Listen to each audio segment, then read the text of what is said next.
Education has seen its fair share of funding cuts in the United States, and North Carolina is no exception. Now, teachers in the state fear that the situation could have negative long-term effects on their students. It's essay writing time for Mrs. White's 5th grade class. But for teachers here at New Hope Elementary in North Carolina, it's maths that's the real concern.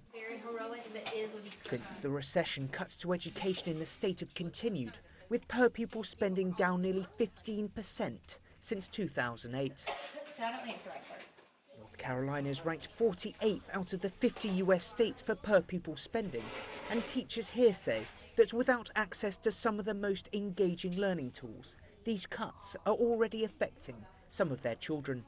I already have students that have left here and are at the middle school, which is a lot more difficult and challenging, and they're already talking about dropping out. They're already getting involved in gangs and drugs. And it's not just the kids that are suffering from these cuts. For teachers in North Carolina, wages remain a serious issue, with many of the most gifted and dedicated educators dropping out of the profession.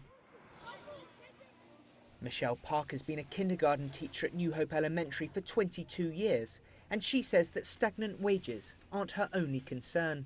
Everything in our classroom we purchase ourselves, and when I leave and retire or stop teaching, everything goes with me. And I just don't think that's a good move for schools to not invest in their classroom books and supplies, manipulatives for the students. As teachers continue to grapple with the effects of these cuts, experts say there are longer-term issues to consider too. And with many children being denied access to the best learning resources, a fear is that this will have an impact on their ability to reach higher education and find decent jobs. And as the demand for skilled workers across the country grows, this could have big consequences for the US economy.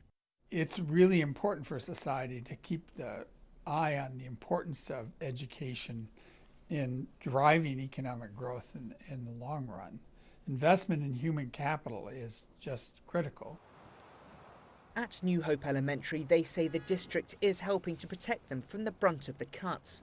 But with around 60% of their kids already around the poverty line, the fear is that if these cuts continue, they'll struggle to protect these children in a community that relies on the school for help. As the pressures of the community come on, the kids will show that. It's harder to focus on becoming better when you're so worried about meals or what's going to happen to you as a person, and you stop dreaming. And I don't want to take that away from the kids. Now you need to finish that sentence. And if they stop dreaming, teachers fear many of these kids won't manage to escape this poverty trap that many of them are in.